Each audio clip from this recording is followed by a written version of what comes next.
আপনারা দেখছেন channel A&R। Cheer up with Kolkata night Riders. Congress आम आदमी के साथ चलो।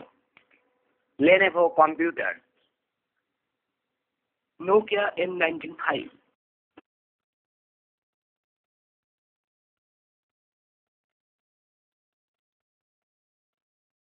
নমস্কার, শুরু করতে যাচ্ছি আজকের ইন্টু খাস খবর। প্রথমে দেখে নিচ্ছি খবরের শিরোনামগুলো। শিরোনামে রয়েছে প্রথমত বুদ্ধদেব ভট্টাচার্য প্রকাশ সচিবালয়কে তার বস্ত্রহরণ। দ্বিতীয়ত মমতা বন্দ্যোপাধ্যায় প্রচারে বেরিয়েছেন, আজ তিনি ব্যস্ত। তৃতীয়ত রয়েছে চড়ক পূজায় এক কৃষকের মৃত্যু। চতুর্থতে রয়েছে গুপ্তধন পেয়ে এক কৃষকের মৃত্যু, তিনি নাকি তৃণমূল প্রার্থী, ঘটনাস্থলেই তার মৃত্যু হয়েছে। চলে আসছি বিস্তারিত খবরে। বিস্তারিত খবরের প্রথমেই রয়েছে আজ পহেলা বৈশাখ। পহেলা বৈশাখে নতুন ধুতি এবং নতুন পাঞ্জাবি পরে বেরিয়েছেন বুদ্ধদেব ভট্টাচার্য তার নিজস্ব ভোট প্রচারে। কিন্তু ঘটনাস্থলে ঘটে গেল এক দুর্ঘটনা। কে জানতো এরকম ঘটনা ঘটবে? তিনি যখন প্রচারে ব্যস্ত, হঠাৎই এক লেজ কাটা কুকুর তার দিকে দৌড়ে এসে তার সম্পূর্ণ ধুতি টেনে নিয়ে চলে গেছেন। লজ্জায় আহত হয়ে তিনি আমাদের সমস্ত সাংবাদিককে জানিয়েছেন যে আজ এরকম ঘটনা বামফ্রন্ট সরকারের আমলে এই প্রথম। তিনি জানিয়েছেন সেই কুকুরকে মাংস এবং ভাত খাইয়ে আজ পহেলা বৈশাখের দিনে তাকে ঘুষ দেওয়া হয়েছিল এরকম করার জন্য।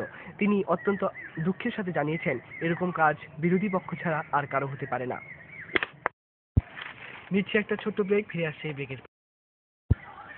বিকৃত করিয়া মুখ না গো দাদা ভাই, এই যে বড় অসুখ চুলকানি, দাঁত হাজার চুলকানির জন্য লাগান বিটেক্স মালাম। চুলকানি আরামে বিটেক্স লাগালে।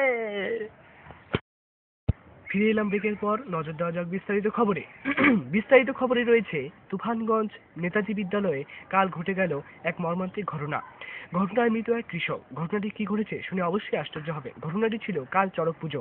চড়ক পুজোয় বর্ষি ফুটানো নিয়ে ঝামেলা চলছিল। কয়েকজন সিপিএম কর্মীর প্ররোচনায় এক তৃণমূল প্রার্থী কৃষক সেই চড়কে বর্ষি ফুটানো নিয়ে ঝামেলা করছিল। তার নাকি প্রচন্ড বর্ষি ঘোরানোর শখ। তাকে বর্ষি ফুটানোর পর 300 পাক ঘুরিয়ে অবশেষে তাকে নামানো হয় এবং নামানোর পরে দেখে শুধুমাত্র তার লাশটাই তিনি ফিরে পেয়েছেন। সে মানুষ আর ছিল না তার মধ্যে। জিভ এমন উল্টে দিয়েছেন যে 1 হাত লম্বা জিভ বেরিয়ে গেছে। দ্বিতীয়তে রয়েছে অবশেষে পোস্টমর্টম রিপোর্টে জানা গেছে যে তার পিঠের হাড্ডি শুধু 3 টুকরো হয়নি, 3.5 টুকরো হয়েছে। মেপে দেখেছেন 3 ইঞ্চি আর দুটো 6 ইঞ্চি করে। বিস্তারিত খবরে শেষ মুহূর্তে আজ সিঙ্গুরে একটি ঘটনা ঘটে গেল যে মানুষ সুখের মাঝেও মৃত্যুকে খুঁজে পায়, মৃত্যুবরণ করে নেয়। এমনই এক ঘটনা ঘটল সিঙ্গুরে এক তৃণমূল প্রার্থীর সাথে। তৃণমূল প্রার্থী এক গরিব কৃষক, দরিদ্রে তিনি অনেকদিন ধরেই ভুগছিলেন। কিন্তু হঠাৎই খুলে গেল তার ভাগ্য। কুয়ো থেকে জল তুলতে তিনি পেলেন এক বস্তা সোনার মোহর। এতই খুশি হলেন যে সেই খুশিতে এতই আত্মহারা তিনি হার্ট অ্যাটাক করে মারা গেছেন। পোস্টমর্টম রিপোর্টে জানা গেছেন যে তার নাকি পাকস্থলী সম্পূর্ণই ঘুরে গিয়েছিল, হৃৎপিণ্ড ডান দিক থেকে বাঁ দিকে চলে এসেছিল।